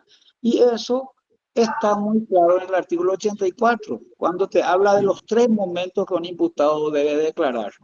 En la investigación se entiende etapa preparatoria, intermedia, juicio oral. Y comparto plenamente con usted, doctor, y desde ya mi respeto para usted en esta posición, doctor. Muchas gracias. Doctor Rolfi, le agradezco sinceramente esta oportunidad magnífica para estar en contacto. En realidad yo aprendo muchísimo escuchándole a ustedes y aplaudo esta enorme iniciativa y esfuerzo desplegado por ustedes, a quien conozco y me uno en la amistad al doctor Edward, ahora le conozco a la doctora Freud, a ti, doctor, que hablamos en 2 o 3 oportunidades, y realmente no solamente es enriquecedor, sino nos ayudamos mutuamente y crecemos juntos, que es lo que creo que todos los colegas tenemos que apuntar, ¿verdad? Porque la diferencia de opiniones o de interpretaciones nos ayudan a mirar desde otro escenario o tener otro punto de vista que quizás a veces se nos escapa un poco, ¿verdad? Y yo te diría que en realidad tendría que ser llamado esa persona a declarar después de que exista el acta de imputación. Yo creo que tendría que ser eso porque es... Concordamos en eso. Sí, y por ello, pero ahí vamos a tener un pequeño problemita, doctor. Resulta que en la generalidad, no en todos los casos, el acta de imputación conlleva una medida de restricción de libertad contra la persona indiciada, en este caso ya imputada, ¿verdad? Y lastimosamente también debo, digamos, resaltar, ¿verdad?, que muchos de los jueces penales de garantías no le conceden, pero muchos otros le dan, ¿verdad? En donde hechos hasta, si se quiere, insignificantes para la paz social, ¿verdad? De tenerle detenida a una persona, mandarle a Tacumbú o a una de las cárceles regionales. Y acá sí yo creo que va mi protesta, porque en este caso no hay posibilidad de reeducarle a una persona mandándole a dicho centro. Al contrario, si es inocente, probablemente sea violentado en su integridad física. Todos sabemos que la persona tiene que pagar su espacio, va a ser objeto de acudir a la familia, a sus recursos, a buscar la manera de pasar una situación un poco más atendible, ¿verdad? Nos cupo defender a una persona y lastimosamente nos hemos dado cuenta de que el Ministerio Público, en su afán de trascender un poco más allá de lo permitido en términos de objetividad, ¿verdad?, ha engrandecido, y a pesar de que nos hemos dado cuenta con un colega de los grandes errores procedimentales dentro de su investigación y su acta de acusación inclusive, ¿verdad?, estamos casi convencidos de que no solamente vamos a lograr el sobreseimiento y dejar incólume el estado constitucional de nuestra cliente, nuestra defendida, sino que de alguna manera nos va a servir el día de mañana de ir apuntando un poco cuál tiene que ser el camino o el derrotero del Ministerio Público. Yo sé que hay fiscales que tienen las puertas abiertas y recibe tanto al abogado a las dos partes sin ningún inconveniente, al igual que jueces, ¿verdad? Pero también hay muchos que se encierran en su despacho sin dar esa oportunidad de plantear y de hacerle entender el punto de vista a la gente fiscal o al juez, ¿verdad? Yo en una ocasión le regalé en muy buena manera a una fiscal un libro sobre la estafa. Es de Gladys Romero, una autora argentina que fue discípula de Roxin, que desarrolla muy bien la teoría de la estafa. Y le dije, doctora, porque te aprecio mucho, quiero que veas y leas un poco para que puedas entender mi punto de vista, le dije, ¿verdad? Y en base a eso, ¿verdad? Que con toda la gentileza y la amabilidad del mundo y después me dice, realmente tenés razón, me dijo, ¿verdad? Porque estábamos entre sí y no, ¿verdad? Y le convencí de esa situación a la fiscal, ¿verdad? Pero sin atropellar ni decir ni nada, ¿verdad? Porque acá aprendemos todos. En otra ocasión, a un juez de garantía, le pedí por favor que se constituya. Estoy leyendo la pregunta, me gustaría que me respondan después, me hagan recordar después. Le pedí la constitución del juzgado en el domicilio de una persona que fue, primeramente se le envió privado de su libertad, después obtuvo prisión domiciliaria y era un hecho de violencia familiar, en donde tenía la plena certeza y la convicción de que esta persona violó su régimen y viajó a Encarnación. Recibida, yo le dije, le quitaste foto, filmaste, no me dice, pero me avisaron, ¿verdad? Me dice, no, yo le he visto, yo le conozco, estuvo por acá. Perfecto, entonces me voy al juzgado penal de garantía ya muy sobre la hora y le pido por favor la constitución, pues me fui a denunciar ese hecho. Y recibo como respuesta, ahora mismo no tenemos tiempo, no importa, que se vaya el actuario, le dije, ¿verdad? Para constatar. Al final se previó para que vaya al día siguiente el médico forense. Lastimosamente, el médico forense se va y constata que estaba en su casa, ¿verdad? Pero yo sabía efectivamente que no estaba y que estaba viniendo. Entonces, tenemos que... como abogados, estemos de cualquiera de las partes, como abogado defensor, como abogado querellante, sopesar, porque en muchos de los casos también, hablé mucho desde el punto de vista de la defensa, pero en muchos de los casos también, el abogado querellante sabe que no hay elementos suficientes, igual presiona, ¿verdad? Y el fiscal a veces se ve un poco condicionado a dar cumplimiento a ese requerimiento, a ese pedido que le está haciendo el colega, porque tiene los elementos, pero no los suficientes. No sé si me estoy dando a explicar, ¿verdad? Es decir, pero yo preferiría una estrategia en donde buscar la mayor cantidad de elementos para que, como querellante, una vez que reúna, le digo al fiscal, ahora tenemos y vamos a acusar, o si no, pedir el sobreseimiento provisional y continúas investigando teniendo ese plazo y pones los elementos de prueba que vas a recolectar, que es, creo que uno de los caminos más viables con respecto a lo que tendría que ser el papel objetivo. Una vez que acusa, lógico, el fiscal se vuelve parcial. ¿Por qué? Porque tiene que sostener su acusación en base a los elementos que tiene, pero mientras tanto tiene que actuar en forma objetiva y debe sopesar en forma imparcial si realmente los elementos que tiene son irrefutables.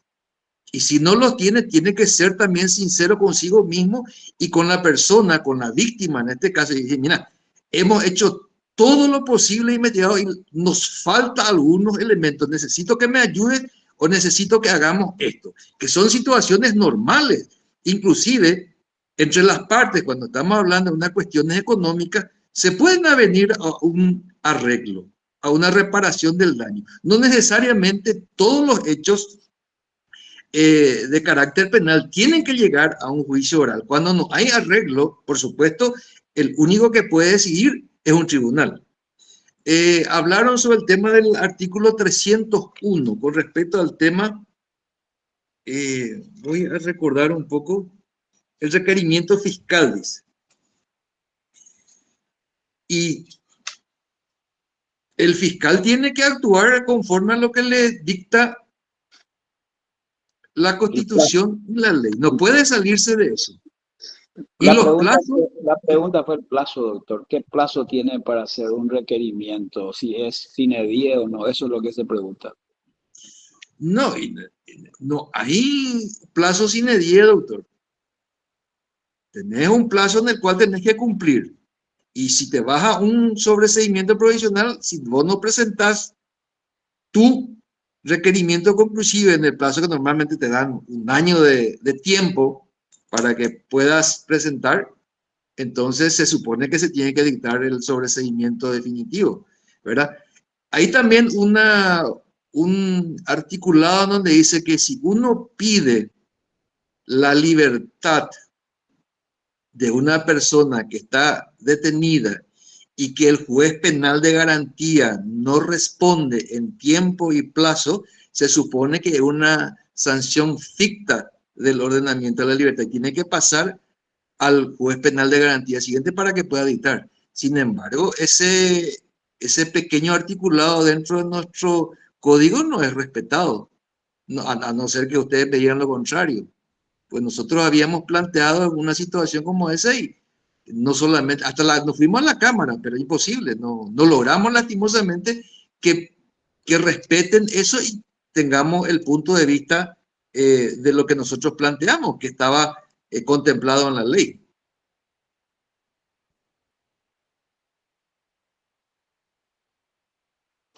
¿Me permití, doctor, que quisiera hacer una pregunta al respecto? ¿Podría ser? Sí, cómo no, adelante, doctor. La pregunta que surgió, y visto que preguntaron también los colegas, y muy interesante también, es, antes de que, cuando el fiscal recibe la noticia crímenes, artículo 301, ahí pues le establece varias condiciones que puede hacer. Puede hacer un sobreseimiento, varias cosas puede darle, alguna Sí, salida procesal. La correcto. pregunta que se hace es, cuando viene la denuncia, recibe la noticia de crímenes, ¿cuánto tiempo? Porque usted había dicho de que, ¿por qué apurarse? Dijo usted, y por eso nomás yo estoy insistiendo también. Qué interesante, porque no, la Corte aparentemente todavía no sentó digamos, un antecedente sobre el plazo razonable. ¿Cuál sería el plazo razonable? ¿Puede un fiscal hacer una preinvestigación más de lo que dura una etapa ordinaria y extraordinaria? ¿Realmente hay un antecedente jurídico de la más alta instancia al respecto? Esa nomás es la pregunta, más o menos, si usted puede dar una opinión. Gracias. Y yo creo que no puede haber una investigación sine die como es, ¿no? Digamos que podemos usar el plazo de la etapa preparatoria, 6 meses y como máximo un año. O si no, eh, a pesar de que la investigación también hay que preguntarse si causa agravio o no, ¿verdad? Es decir, son respuestas que quizás no pueda dar digamos, una opinión fundada en cuanto a lo que queremos objetivamente, ¿verdad? Pues si una persona, un ciudadano cualquiera, está siendo investigado, también tiene que conocer un poco qué es lo que está haciendo el Ministerio Público. Ahora, vamos a suponer una situación X. Está permitida la grabación de las llamadas, aunque fuera con orden judicial, en un acto de investigación.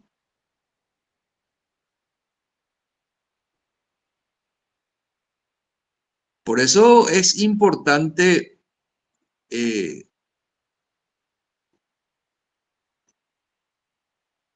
despedazar un poco lo que dice nuestro código, pues si empezamos con situaciones que aparentemente son factibles de realizar, imagínate que se consiga una orden judicial para intervenir mi línea telefónica. Y vamos a hablar de línea baja, o el celular, ¿verdad? Que se grabe. Y yo no sé absolutamente nada de eso. Es factible, están violando mi libertad, mi integridad, mi derecho a comunicación, mi intimidad.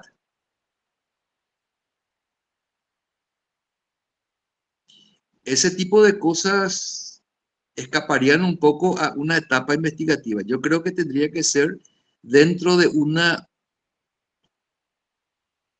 un proceso penal en donde la persona ya está siendo indagada o ya tiene un acta de imputación, ¿verdad? Porque si no, en base a eso yo puedo decir,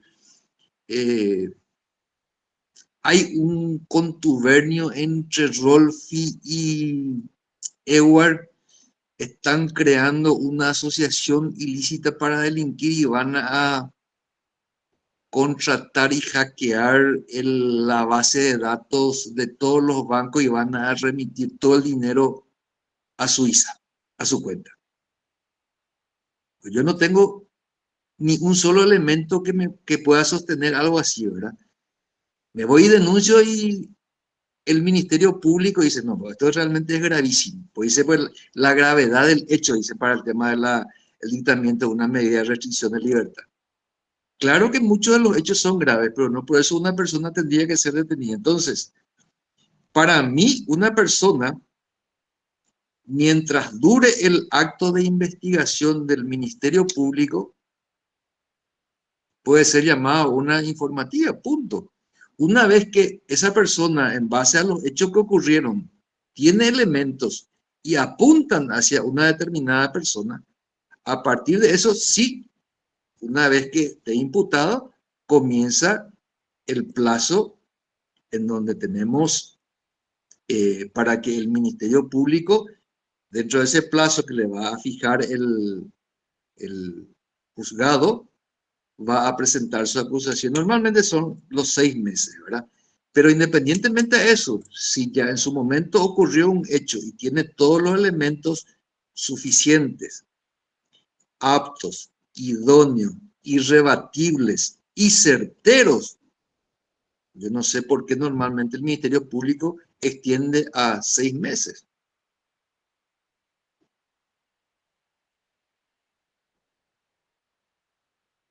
No, Doctor, no sé si...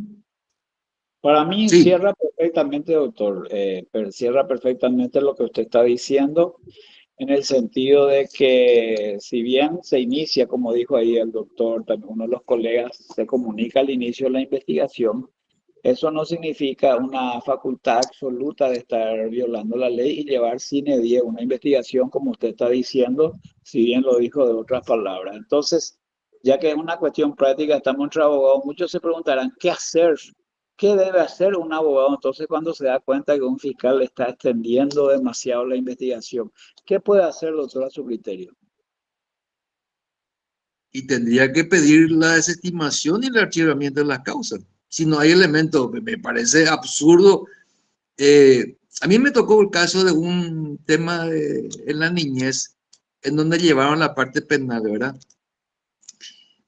Y lastimosamente se extendió un poco, ¿verdad? Pero el fiscal actuante, con muy buen criterio, desestimó la causa y solicitó el archivamiento. Así de sencillo. Y yo ahí quiero agregar, si usted me permite, doctor, yo creo que hay una Por favor, laguna. adelante, doctor, No sé adelante. si yo estoy, no sé si estoy yo desinformado o no, pero yo creo que no hay exactamente, o si alguien me puede ayudar, no existe realmente un pronunciamiento de la alta instancia, pero sí estamos teniendo en cuenta que cada investigación, como viene sosteniendo la Fiscalía, muchas veces no es lo mismo investigar un crimen organizado que un hecho punible común, ¿verdad? Que pueda ser un delito, requiere distintos tiempos. Y es ahí donde se vuelve relevante la figura del juez penal de garantías. Yo creo que un juez penal de garantías puede determinar, y sería un hecho inédito, pero no está prohibido. Todo lo que no está prohibido está permitido, específicamente bajo la consigna del artículo 172 de buscar la verdad. Debe buscarlo el fiscal y debe fiscarlo el juez. Yo creo que un juez penal de garantía está facultado para un caso muy controvertido de decirle a un fiscal, usted puede hacer una preinvestigación durante un tiempo que no sobrepase los 1 año y medio, por así decirlo. ¿Dónde está la prohibición? De que lo debemos preguntarlo. Yo, por lo menos que yo sepa, no encuentro una prohibición porque son actos investigativos que todavía ahí vamos a entrar a discutir si causan o no causan agravio. Y si el artículo 6 ya dice que una persona pueda estar sospechada, bueno, esa persona tiene el artículo 6 para nombrar un abogado, pero todavía no está imputado, no tiene la obligación de ir a prestar una declaración. En todo caso, podría concurrir a hacer la fiscalía, hacer una informativa y si quiere dar o no la investigativa, tampoco puede ser tomado en su contra, ¿verdad? Por un principio legal, ¿verdad? En ese sentido, yo creo que hay una laguna y creo que lo que usted estaba hablando y lo que estamos tocando es importante que las autoridades, los magistrados vayan teniendo en cuenta. Y quiero resumir de esta manera, doctor, también por el tiempo de los demás colegas. No vamos a poder solucionar los abogados las lagunas que tiene el Código Procesal Penal y las contradicciones. Ahí viene el problema. Esas contradicciones facilitan que ciertas personas tomen y hagan praxis contra ley, en el sentido de que se practica prácticamente un procedimiento arbitrario de acuerdo a la situación, al lenguaje, al esquema social, a lo político. Es decir, mientras no sentemos una postura seria dentro de la parte penal, van a surgir muchas incongruencias. Por ejemplo, usted estaba diciendo que efectivamente para usted la imputación causa agravio. Lamento decirle que la Sala Constitucional piensa lo contrario a usted, ¿verdad? Entonces, hay una situación que yo me inclinaría por sostener lo que usted dice, pero tal vez la más alta instancia entienda de otra manera y lo entiende de otra manera. Entonces, hay una controversia conceptual donde requiere más sinceridad por parte de los que administran justicia y ser realmente objetivo e imparcial para decidir en todos los casos, sin discriminar, sean causas políticas, sin discriminar que sean de contenido social. Por eso ser juez requiere ser valiente también, tener personalidad. La magistratura es una investidura que no es para cualquiera. Entonces, creemos que el Paraguay tiene buenos magistrados, tiene hoy una corte que se está esforzando por hacer un país mejor y tal vez un grupo como el nuestro, Gremio de Abogados del Paraguay, pueda servir de ayuda también para sentar posturas que tal vez le haga abrir los ojos de que también existimos un gremio que opinamos tal vez distinto o estamos de acuerdo con ellos. Esa es la intención del grupo Gremio de Abogados del Paraguay. Doctora Freud. Doctor Edward, no sé en relación al punto, doctor, pero me voy por la casuística. Yo he notado que hay agentes fiscales que no comunican siquiera al inicio de las investigaciones en relación al proceso penal y están reteniendo, por usar un término, la carpeta fiscal demasía, haciendo que corra el tiempo. Por lo menos tengo casos que me ha tocado intervenir en los cuales, por darte un ejemplo, el hecho punible se suscitó en el 2022, me voy, tomo intervención, pregunto la fecha de acusación y me dicen noviembre de este año. Imagínate, doctor, son 2 años ya que el hombre está detenido, está privado de su libertad, pero eso es aparte. Y pasó que recientemente el fiscal ha comunicado al juzgado penal de garantías. Entonces, hay ciertas prácticas que realizan ciertos fiscales que no se adecuan a los procedimientos, pero eso es a modo de casuística.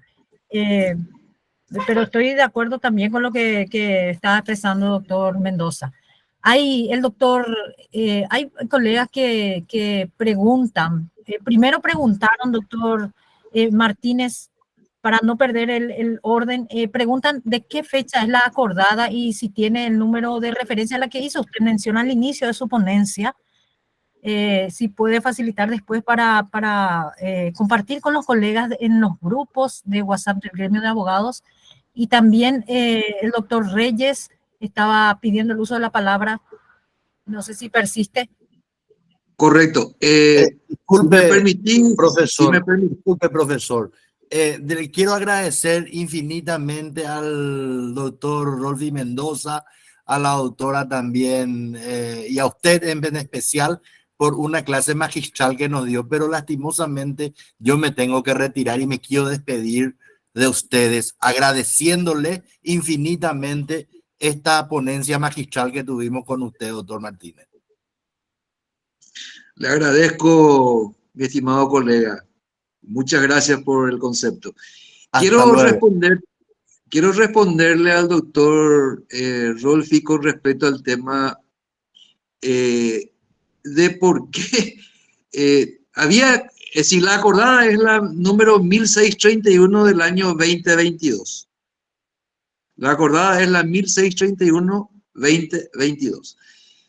Quiero leer lo que dice la acordada en una parte para que ustedes puedan entender, y es un contrasentido porque habla de agravios. La misma acordada habla de agravios. Dice, también cabe destacar que el acta de imputación presupone la existencia de elementos de sospecha suficientes respecto del hecho punible, así como del o los individuos participantes en la comisión del mismo.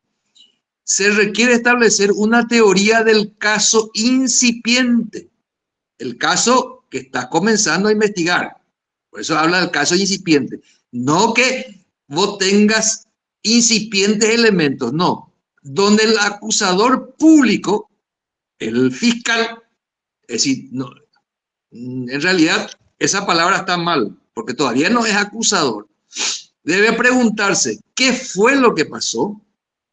¿Quién lo hizo? ¿Cómo pasó? ¿Cuándo pasó? ¿Dónde pasó? ¿Por qué pasó? Continúa la acordada diciendo, el órgano jurisdiccional, ¿verdad? Verificar si contienen los requisitos para su emisión. Es decir, el órgano jurisdiccional debe verificar si le falta un verbo. Si contienen los requisitos para su admisión. Recuerdan que había comentado el caso de un juez que rechazó la imputación porque dijo que no tenía los elementos suficientes. Y en su caso, establecer la determinación racional del tiempo requerido para investigar y evacuar dichas incógnitas, es decir, las preguntas que había hecho hace rato. Lo cual dependerá de la menor, mediana o mayor complejidad de las tareas a ser realizadas por el órgano investigador. Se refiere al Ministerio Público. No resultando necesario en todos los casos fijar el plazo máximo para investigar cuando el hecho no lo requiera o el mismo amerite la promoción de alguna salida anticipada al juicio oral conforme a lo previsto en el artículo 301 del Código Procesal Penal. Atienda bien esta parte. Atendiendo a lo expuesto, la Oficina Técnica Penal, que es una dependencia de la Corte Suprema de Justicia, resolvió crear una comisión para establecer pautas respecto de las actas de imputación, analizar el tratamiento jurisdiccional de las mismas, los pedidos de plazo de investigación injustificadamente extensos y discutir soluciones a los agravios que estos ocasionan, atendiendo a quien admite este requerimiento es el órgano jurisdiccional.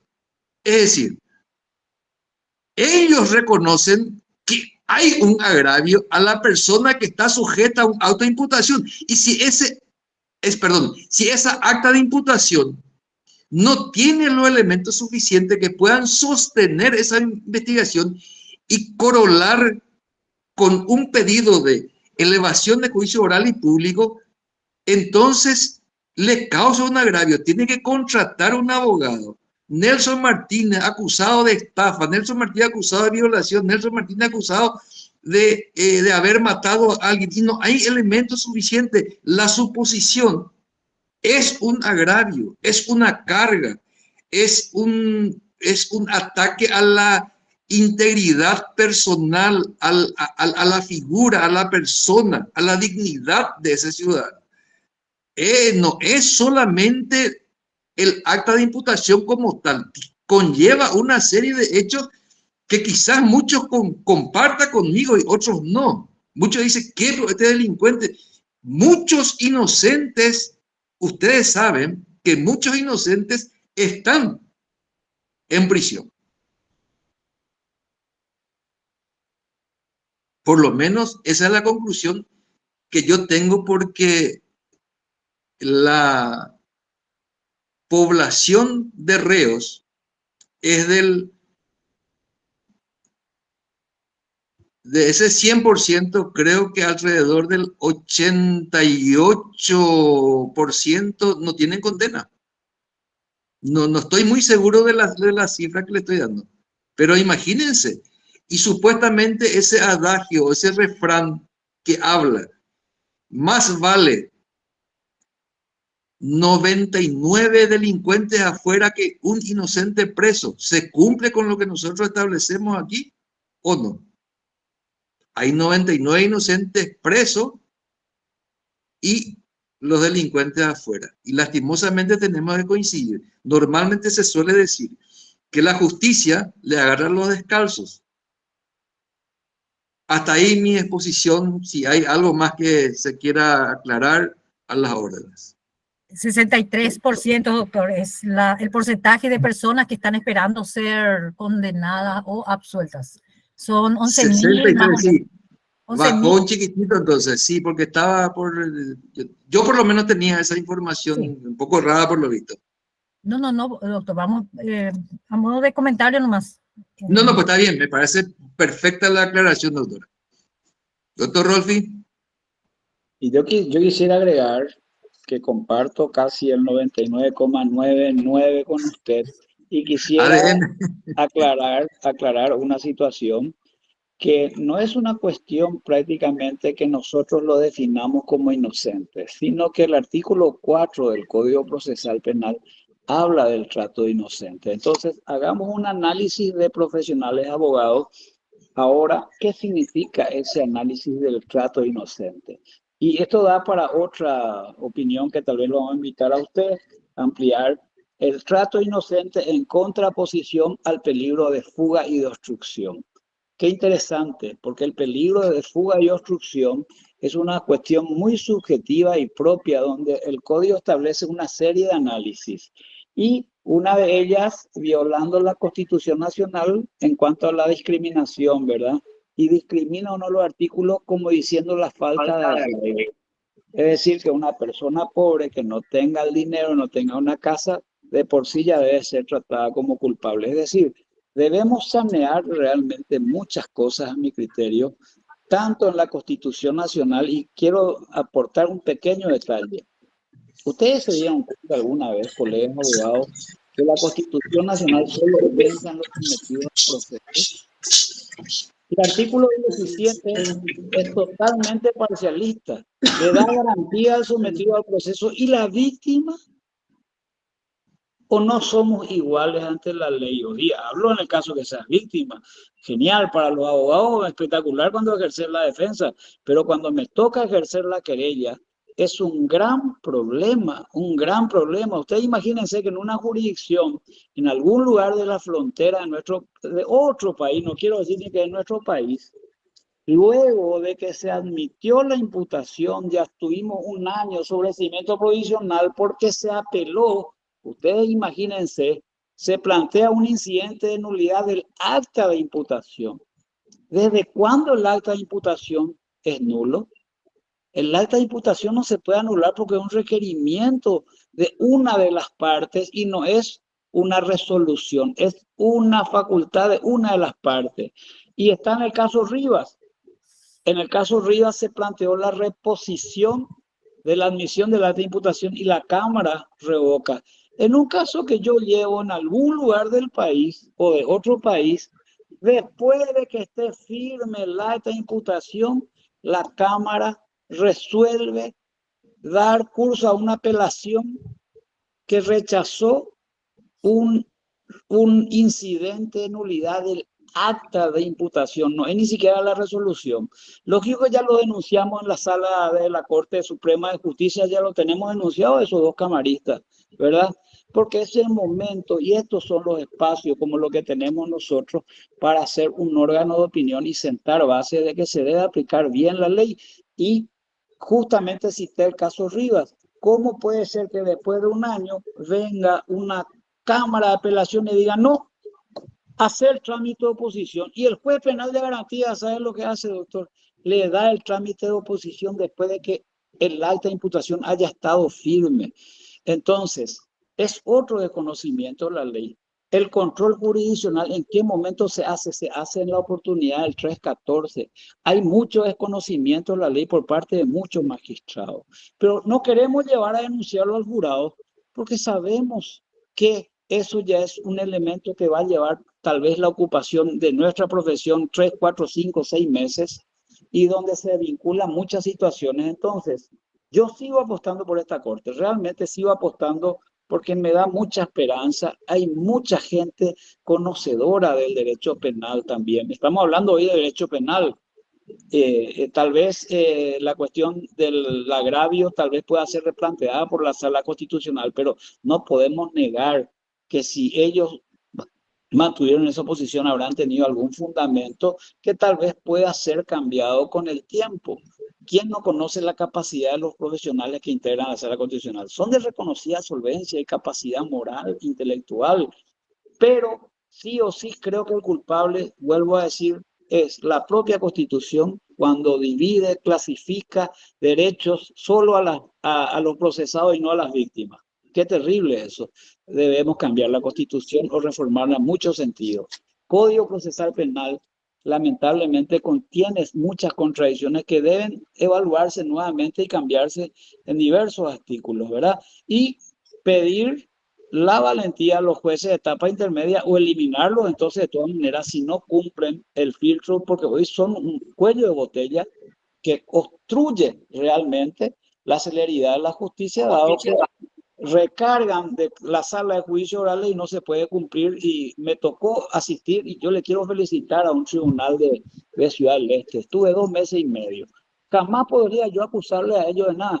Cansado, juicio tras juicio, cada una hora de este tribunal, y nosotros nos íbamos 2 meses, tuvimos miércoles y jueves juicio oral, ¿verdad? Ahí en su sala, y un tribunal cansado. Tenía juicio de 7:30 y con nosotros a las 9 ya seguía otro. O sea, es inhumano que esa gente pueda estar trabajando así, y debo expresar mi admiración y felicitación a esos miembros del Tribunal de Sentencia de Ciudad del Este. Entonces, no todo está mal, no todos los magistrados son malos, pero creo que debemos pedirle un poquitito más de decisión a algunas personas que están ocupando el cargo de magistrado. No se dan cuenta que toda la comunidad de abogados le está observando, querido magistrado.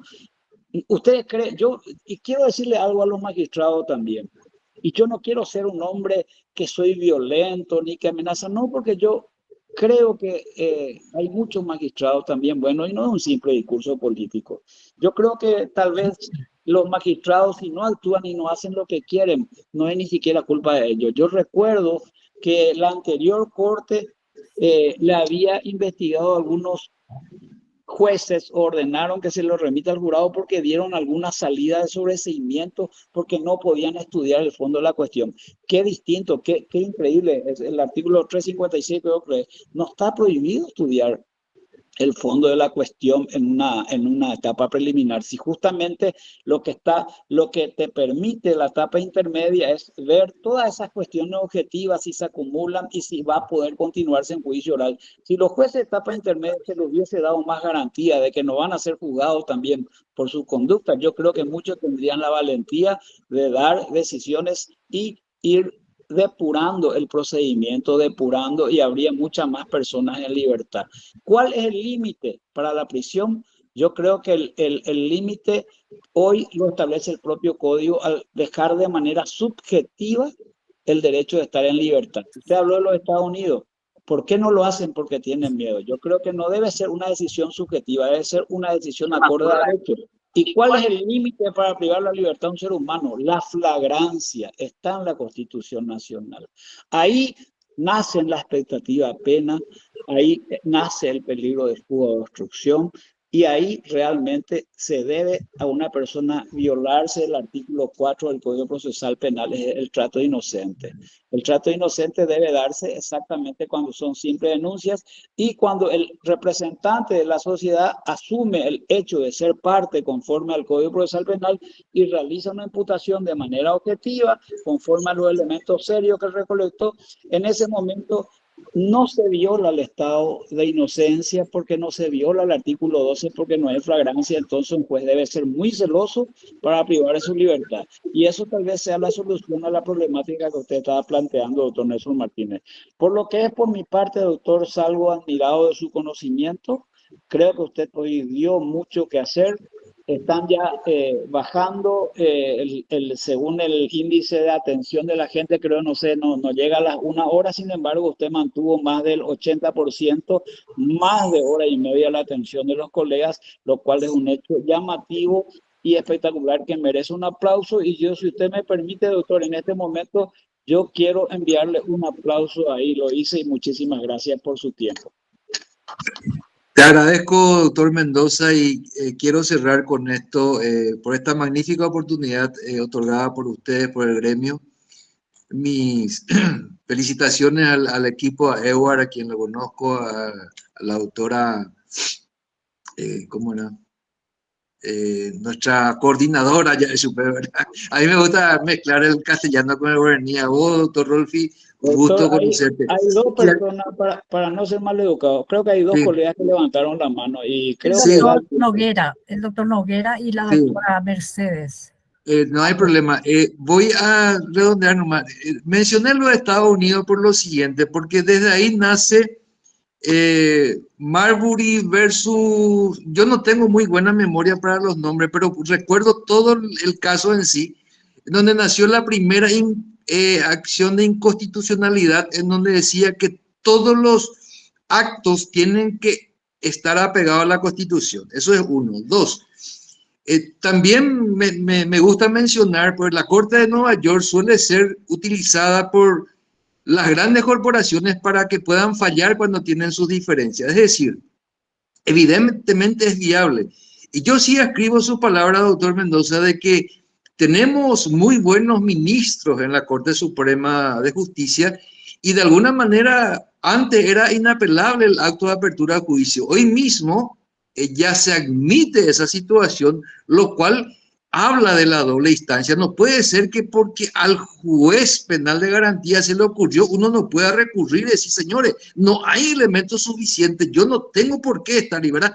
Y en muchos de los casos son los avances que se van logrando en base a las sentencias, antecedentes y jurisprudencia. Lastimosamente, nuestra Constitución habla de interpartes, no es erga omnes. Entonces, el día de mañana, por ejemplo, me traigo a colación, vamos a suponer, yo quiero importar un auto usado. Yo tengo que plantear una acción de inconstitucionalidad, es cierto, ya hay antecedentes, me van a dar, pero ¿cuánto tiempo va a tardar? Esa parte, por ejemplo, sería importante cambiar. Y hay cosas y hay figuras que sí se contraponen y a veces es un poco difícil a los mismos miembros del juzgado penal de garantía o al mismo tribunal. Por ejemplo, habíamos hablado la vez pasada y te había comentado, dice, la Corte Suprema de Justicia no es órgano de consulta y te había dicho, no es así. El ministro Peña en tiempos de Cartes había pedido una consulta vinculante a ver qué se podía hacer con esos bonos que no habían sido utilizados en una aprobación general de gastos general de presupuesto general de la Nación, ¿verdad? Y logró la respuesta de la Corte. Es decir, la Corte es un órgano de consulta y se tiene ese antecedente. La preopinante y la que había dado su sí para que los demás se adhieran fue la doctora de Módica, actualmente ya que no está aquí, sí, que es importante. Yo, por eso, hay cosas, por ejemplo, que yo tengo muy bien grabadas en la memoria, pero soy muy malo para los nombres, inclusive los articulados del código. Pero yo soy muy doctrinario, me encanta la doctrina. Y hay una palabra que viene a colación, lo que dijo Zaffaroni, ¿verdad? Un Estado constitucional, un Estado de derecho, todos los habitantes están sometidos a la Constitución y a la ley. En contraposición al Estado de policía, donde los ciudadanos están sometidos al que manda. Y nosotros tenemos que lograr. El pilar fundamental de una sociedad es la justicia. Donde no hay justicia, no hay paz, tampoco hay libertad.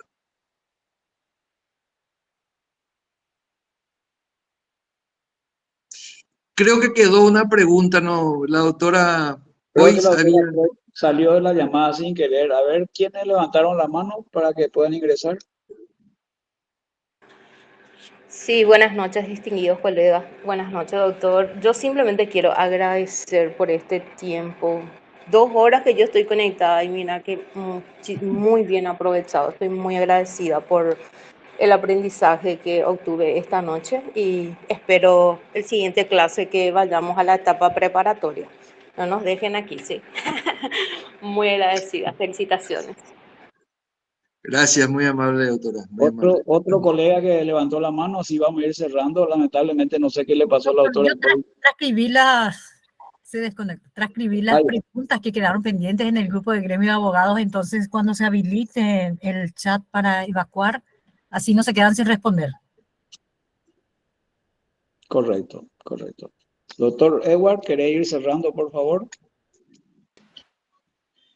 Sí, no, de hecho ya creo que se habló bastante, mucho más inclusive de lo que era el tema de la ponencia, así que mi única intervención, la que tuve, ya creo que hasta allí llegó mi intervención del día de hoy. Los que intervinieron después llenaron todos los espacios, así que no me queda más que agradecer y será hasta la siguiente ponencia la semana que viene.